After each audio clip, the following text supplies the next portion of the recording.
This is just another very sad incident that happened at Otokutu community in Delta State.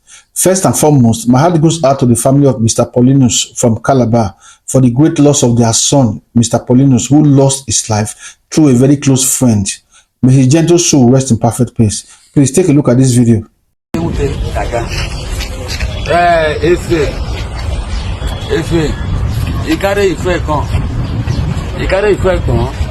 He say his friend, say he questioning his brother. He say he questioning his brother die for Yahoo matter. It's okay. He got to give us money, say we will go kill her for Babalawo place. So my brother come carry the money, go kill the Babalawo. So the Babalawo, whether if he does so, he not coffee killer. Now he come again. Now he talk say, he say the person not be there yo. He say we can go collect he said we can go call my brother come. So we go lay can I go meet us from where we take. We say okay. We say we here. Small time. We don't call us say he don't reach that time, you come to buy wet fish. Wet fish. Come here for that time. When you can come finish. Okay, we go what at the motor. We with the with Sunday we go carry the motor. Go Zerami Road. Zerami Road that side. That side now we come to that go. When we come finish, now my brother pull rope for his neck. Who's your brother? Yeah. When he put it me, he said he was there. If he did there, that one day he put the rope so he got fallen for the water. So I can't hold her. I can hold her man. And I can't cut her. When he cut her finish, all of us carry him go the river. Himself, I go put the head. Go put the oil for the sack. Who put the head? I said, Joe. This cement sack. I go put the head. I said, cannot carry and go the right. I said, who buried the head? Who buried the head? Now I said, Joe. Osejo. Yes. Osejo. Chief priest. Okay, now okay, this is the chief priest. Yes. Okay, chief priest. Yeah. You heard what he said. Yes, sir. Sir, Mena Lawrence, Joseph. Wait. Which or what be your who you be for this matter? Chief priest. For where? Otokutu. Where he call me, say make me come. I dey meet him, like he call me. He say, "Father, I talk to man." I say no. I say why they ask? He say they all carry something up. I come say the tea, you don't carry come already before. What be the tea? Say coconut. What be coconut? That be human being. Human being. Okay, now they call coconut. This thing, that's what you call them. Which guy you call coconut? That's because they laugh. After the pieces are play. Truth. Let's call this. We can't go there. We can't see the boy. If he did there. If is it true? You did there? I not the way they kill him. But you did there. I said that when I drop him, I did the beach. When I did the beach. Now you carry the man go. Yes. When we reach there, now they call and they tie both of us. So now there they call me say make me come out. Make you come out. Yes. Not you carry and go. Now me carry and go. Now they smart come out. So it was an arranged. Why you carry and go? Me and so we get one issue based on money matter. But you get one land when I carry about a long road, we won't build this thing for inside, boutique inside the land. One man they call Oligo Oski. They play me for when I don't play for one, I call rock more for the town. So the land to the cost that's big issue and not the rest. I call rock more. Go ask the way say me I they come out. They sell the business. I don't know how they slice till their neck then they will slice. I don't know. You don't give them the job finish now. Yeah, but I don't know what they say slice neck. But now you give them the job. Yes, sir. The job where you give them, what you say may they do? I say may they themselves, may they kill him. May they kill him. Yes, sir. It's just too sad that this young man here was murdered by his very close friend just because of money. And this is not the first time things like this happened. His name is Mr. Paulinus. He's from Calabar, that southern part of Nigeria. He was a businessman that moved down to Otokutu community in Delta State, Nigeria, where he was doing his business. He was into clothing line, and it was reported that he has various boutiques across Delta State. And from sources, he owns the biggest boutique in that community. So as life goes on for him, he met this young man here. His name is Efe, popularly known as Efe Money. It was reported that Money was a bricklayer before he met Paulinus. And after some time, Paulinus was able to transform him into a businessman.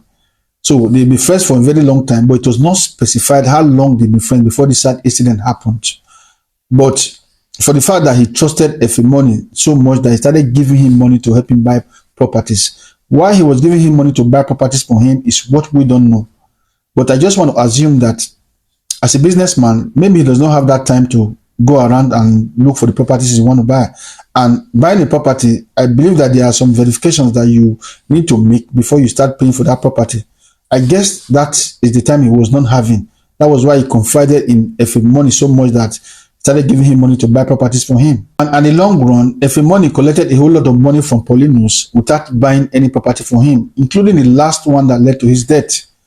And he presented fake documents to him, claiming that those are the documents that are covering the properties he has bought for him so far. So things started getting bad when Paulinus started asking Money to go and show him a particular land that he wanted to start working on. Then Paulinus started posting him saying today, tomorrow, next week. They had a whole lot of appointments to go and see the land, but Money didn't keep any of those appointments. So it was when Money realized that Paulinus was serious about it, then he started planning on how to eliminate him. He then contacted this guy to do the job for him. His name is Gavin, and he paid him 450,000 naira. That's about $292 as at today's rate.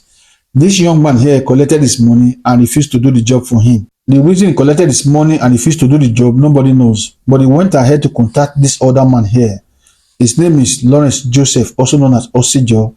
He is the chief priest of Otokutu Shrine in Otokutu community in Delta State. He bought him a phone and paid him 680,000 naira. That's about $442 as at today's rate too. He paid him all this to eliminate him and use his head for money ritual. After Money concluded an arrangement with the chief priest, he then lured Paulinus to the beach called Owen Beach. Himself, the chief priest, and some other guys overpowered Paulinus and murdered him. They went on to behead him and threw his body into the river, and the chief priest returned back to his shrine with the head of Paulinus to perform the rituals. I just can't imagine the pains that young man must have gone through before he died. Watch your close friend being beheaded in your presence, all because of money. I still can't figure that out. Anyways, he went ahead to contact Paulinus' family in the village, and he claimed to them that him and Paulinus were kidnapped. He managed to escape, and he went ahead to tell them that the kidnappers are already asking for a ransom of 5 million naira, and which he was given. And he also warned them that the kidnappers said they should not involve the police. If they do, they are going to kill Paulinus. After some days, he returned back to them to request another money. That's about 7 million naira. And he was also given. So he actually collected money from them multiple times, and all the money amounted to about 20 million naira. That's about $13,000 in equivalent. While he was busy extorting money from Paulinus' family, he got the news that Paulinus' dead body has floated to the surface of the river. So him and his gang, they rushed down to the river to recover Paulinus' body and tied a very big stone to the body and sunk it inside the river again so that it will not be able to resurface again. You can imagine the humane treatment being given to a dead body just because of money. After doing all this, he still had the courage to return to Paulinus' family to ask for more money. At that point, the family could not raise such an amount of money for him. They had no choice than to involve the police. Thereafter, the police invited him to the station for questioning. Guys, you can't believe that he was in police custody for more than 2 months without any progress as at what the disappearance of Paulinus. According to some sources, they said he was able to compromise that station, and he was so comfortable making calls anytime he wants. And he was even sending text messages to people that were campaigning for Paulinus. He was kind of threatening them that when he's out, he was going to deal with all of them. You can imagine how comfortable he was at that particular time. Thereafter, the family had to transfer the case to another station. That was when the case got to this man here. His name is CSP Shaba. He's the DP of Empa Police Station in Delta State. He immediately swung into action. He actually met with Money. They asked him about the kidnappers and their phone numbers. Definitely, he should be having a phone number that he's using to reach them. And even the account number he paid the ransom that he collected from the family too. He could not provide any of those numbers. That was what actually gave birth to the fact that there is no kidnapper anywhere. So the DPO went ahead to collect his own account details and his own phone number to actually see the transactions that he made within that period.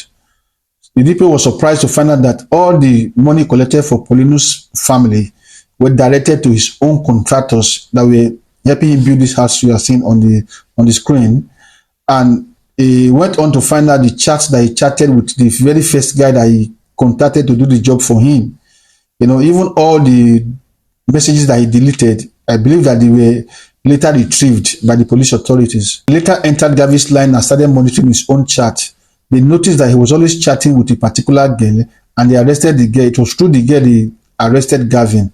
And Gavin himself immediately confessed that Efemoni actually hired him to assassinate Paulinus, and he paid him for that, but he didn't do it. It was at that point that Efemoni started making his own confessions that he masterminded the killing of Paulinus, and he mentioned about 4 people that actually played a role in killing of Paulinus.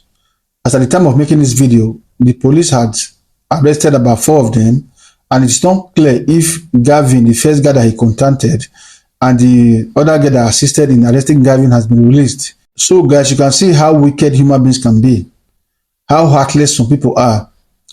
So if you have a friend, that doesn't mean that you don't watch your back. Don't trust too much. Don't trust people, because if you cannot kill, somebody else can do that. So don't always think that the way your mind is, that's the way somebody else's mind is. You people are different. Some people can kill because of money, while some they cannot. You that cannot kill because of money, somebody can kill you because of your own money. That is why you have to be careful at all times.